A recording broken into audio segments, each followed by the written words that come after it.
it's possible then to, like in the grand scheme of things, to see the big C church that God's building all over the world. Yep. There are brothers and sisters who take different views of these things that you were just describing. It's possible to recognize that, so you can hold those doctrines as secondary, while at the same time seeing value in, let's nail down where we are on these issues and build a fellowship around the distinctives of these issues. So you can it is a both hand thing. One hand, they're still brothers in the Lord, even though we disagree. On the other hand, we're going to have a conviction on this and hold to it in our association. Absolutely. And I think it's simplest to look at a denomination, because if you're in a denomination, if you're a Presbyterian, you're committed to paedobaptism. But somebody that denies paedobaptism, like all Baptists do, I don't know of a single paedobaptist who would anathematize Baptists and say, because you don't believe in baptizing infants, you're not a believer. I don't know of any of them that do that. There may be someone out there, but that's not the norm. And we ought to be loving and kind in our interactions with our brethren. But because we work with independent churches, often independent churches that want to join us, they've put together their own group of things that they think are important, and they may not agree with one of those sub-points of our doctrine, and they'd say, well, who are you to say that you can or can't join that? Well, we're working as a association of independent churches who all agree, just like a denomination would have a statement of faith. We have a statement of faith. Ours includes these things. We're just not a denomination. We're independent churches all in agreement. And that's somewhat unique. You do have others that do that. The regular Baptists have that in their general association. They have that as well. The Evangelical Free Church has that as well, another association. So each one of them, I don't know if they get the same flack as we do, but usually those, because they're more thought of, and same thing with Southern Baptists, more thought of as denominational-like, and maybe sometimes people think they're denominations themselves, maybe they don't get as much flack. We do. We even have independent in our acronym. IFCA starts with independent. Right. So we get a lot of independently minded people who come, and that's fine. I think you need to go by what you're convicted the Word of God says. I think there's an unhealthy part of that, but we would say these are important for us to be in association with each other, to work together in agreement so that there's not fights. Now, there's lots of things that aren't in our doctrinal statement, and we vary from church to church and organization to organization. So we have room because the local church really needs to make those decisions. And then that way we would be very different than a denomination. Well, that's what I was just going to ask about next is, once you open that door of saying, okay, let's nail down where we are on the hermeneutic issue, on the gender roles issue, on the sign gifts issue, how do you know to stop right there? Right, and not just keep going. Church polity. Okay, let's nail that down, and you have to match this church polity to be a part of this association. Or how often you do communion, or what type of communion. To go back to a church history item, what type of bread do you use in communion? Right. I mean, how do you know where to stop when you open that door? Well, this is part of our interesting history. When you look at a lot of different groups, like the GARBC I mentioned before, they come out of a kind of a unified history. They come out of separating from the Northern Baptists that became liberal, and they said, we're not going to go that way. So they were already committed to Baptists. That's what they were. They were big denominationally Baptist, not small denominational Southern Baptist. So as they do that, they're unified around this idea of we're all Baptists. Now we need to just agree on what we mean by Baptists. IFCA didn't come out of that kind of a history. IFCA, if you look at there used to be 12 booklets that were sent out and then became one volume and even exist in 2 volumes, the Fundamentals book. When you look at that book produced by fundamentalists, avowed fundamentalists, all throughout that book, all the articles are written from people from different backgrounds and different denominations. They all come out of a different tradition. When IFCA started, that was the same thing. People escaping the denominations because of their apostasy, saying, we want to work together. So because you're coming out of different denominational traditions, they're saying, we don't want to nail down all this stuff. we all differ on, but all these fundamentals we agree on, and they agreed wholeheartedly on their dispensationalism, on their cessationism. Those were big main things. I think predominantly most evangelical conservatives agreed at the time on the role of women in the church. So there wasn't a lot of argument on that. And dispensationalism was pretty popular at the time still. Before the women's liberation movement, the feminism movement. Yeah. And cessationism as well. Charismatic theology hadn't really come to its own. Pentecostalism did exist, but it was still fairly new and very suspect. So you have a lot of unity even amongst differing traditions. And then what they were fighting against was modernism, which was teaching that the fundamentals are not necessary for salvation. They're not necessary to be a Christian. And so they're saying, let's put down the fundamentals, and then we're all agreeing on these broad things, which at the time weren't controversial for most of conservative evangelicalism. They put those down, and they say, now let's leave everything else so we can all differ on how we approach these things. Conservative evangelicals of different tradition were much closer to each other then than they are now. So would you say then, from your perspective, it's almost like we inherited a unity, or not a unity, we inherited a set of doctrines, and we're just continuing that tradition that started back in the 30s? Yeah, in many ways. Or 20s even. But the landscape of theology in the church today is very different, I think, than it was then. Right. You had liberalism, which was in all denominations, all traditions, and then you had conservatism that really was fundamentalism, even if they didn't want to call it, in a lot of pockets of those places. Some of them divested themselves of their denominationalism and joined together into groups like ours.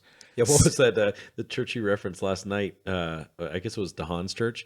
Yes, it was M.R. called DeHaan. undenominational. Calvary Undenom. Yes, undenominational church. And that's actually still their official title. Wow. Now they just go by Calvary Church. To have that on a sign, like, Yeah. we are an undenominational church. We are against it. And that's not unique. I've seen other churches with that in their name. But then you also had pockets of that happening where there were those that were convinced that denominationalism itself isn't bad. So they needed to stay in a denomination, but the one they were in had become apostate, and so they left. And the most famous example of that is J. Gresham Machen, and we have B.B. Warfield, and those that they stayed committed to Presbyterianism, but they couldn't stay within the denomination itself and had to start a new denomination. You see that in other aspects as well. Some of that has been lost to history, but they stayed in the denomination, but they had to reproduce a new denomination because they couldn't stay in the old one. But again, just like Baptists, Presbyterians were already marked with a lot of unity as a Presbyterian. They were just saying, we're staying committed to what already exists, the Westminster Confession.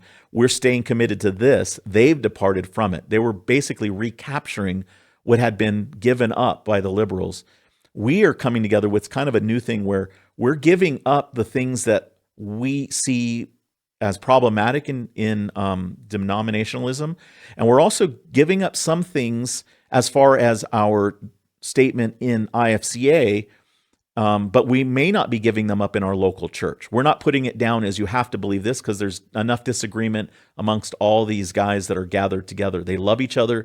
They're good brothers in Christ, but they're going to practice things slightly differently. So we have Baptists within IFCA. And they have Baptist in their name. The Baptists are always shocked. Can you be a Baptist and be in the IFCA? Because so many of our churches have Bible in them or community in them. But you can be a Baptist. My church back in California, in Wilmington, was Grace Baptist Church, still to this day, and it's still an IFCA church. So Baptists, though, in many Baptist churches have a different form of polity than other churches. So they'll have a pastor, and then they'll have deacons, and they'll have trustees. In the JARBC, that's the polity. That's nailed down for them. If you're going to be a regular Baptist church, that's what you have. For us, we had Baptists, but we had others. We had some that were coming out of Presbyterianism. One of the famous men that became part of our history was John Walvoord, who was Presbyterian. Walvoord came out of Presbyterianism, and when you come out of that, you're committed to elders. Right. And so here you see this spot. Now, what are we going to do? We've got some churches that really believe in elder rule, some that are more congregational. We had congregationalists. You have some that are more Baptistic in their polity. So they say, we're not going to put that in. And so there is no statement of polity in our Constitution and bylaws. What about baptism? I'm thinking about that. Was Walford sprinkling babies? I don't know about I don't think he was. Okay. Now, he came out of the Presbyterians. So, and I don't know how he worked everything out because there are questions that one can have. But does our doctrinal statement get into baptism too? It requires you to believe in baptism. Okay. Immersion, I believe. Okay. And part of that was because there needed to be. Now we have in our Constitution and bylaws articles of faith, and in addition to that, we have statements that are required for those that are joining, whether it's an organization, church, or an individual. They're not part of our articles of faith, but they are required for membership in our organization. Okay. And part of those things are because there was a conversation that came up within IFCA after its founding of what do we do? We're dispensational, but what about ultra-dispensationalists? What about hyper-dispensationalism, which most of the time denies the need for baptism? And that was denied. We deny as a part of our organization as unbiblical ultra-dispensationalism. So we draw the line. So we are dispensational, but we are not ultra-dispensational.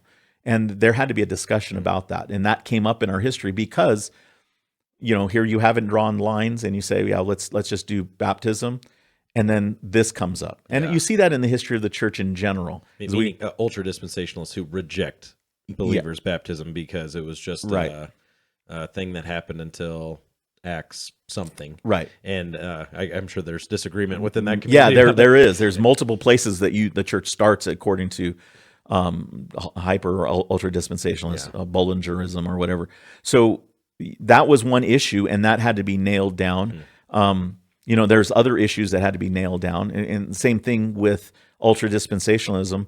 Is you have to define when does the church begin. And so in our statement, we have that the church began in Acts chapter 2. And that's clearly a place where they put it down so that you can't really be an ultra-dispensationalist and not believe that the church started in Acts 2 and you baptized. Yeah. You've just basically destroyed the whole premise. Yeah. And so if we put that in, then we don't have to divide anymore. We know where we aren't willing to go. So those kinds of things are there, but it leaves openness because of the commitment to the local church. And that's really why we're not denominational. We believe that the authority vested by Christ is to the universal church, but it shows itself locally in the local church, that the pastors and elders of that local church are the ones to lead under the guidance of the scriptures and the Spirit to do what God calls them to do within the confines of the scriptures. And so even association with IFCA, we won't just do it because a pastor wants it. If the church says, our pastor says we want to join IFCA, we say, okay, well, we need to see that the elders have approved this or the church has voted on this. If the church wants to get out, the same thing has to happen. You need to send us a letter affirming that your elder board has met and voted or that your congregation has met and voted and you want to get out, because it has to be that God has moved the whole. And we just don't go by the actions of individuals. Mm-hmm. That can lead to all kinds of problems. But at the same time, we want to make sure that it is the authority of the local church that is honored. So if the church says we want to leave, then they need to leave, because whatever conviction you have as to why, God has laid that on your heart, or at least you think that God has laid that on your heart. So we want to honor that. And so we don't tell them what to do. If they want to join, if they don't want to stay, we have to. And I sometimes get calls from individual members in the local church with concerns about their pastor. And I'll talk with them. I'll try to point them back to have a conversation with their pastor and elders about that issue. But I don't know the whole story, and I have no authority over the local church. So in the end, there's nothing we really can do. We're not a synod. We're not some bishopric or anything that's going to be able to tell the church, call them up and say, "You're out of there, bud. We're going to send a replacement for you." which it has its downfall. There's times when you wish you could yank a guy out because he's doing things that are foolish, or he's starting to take the church in a wrong direction. But we believe in the independent nature of the local church, and so we don't do that. We may bring others in, we may help them. We have committees that help with disagreements and problems that happen either in the congregation or amongst the leaders in the church. We do what we can do, but we always leave the power vested in that local congregation.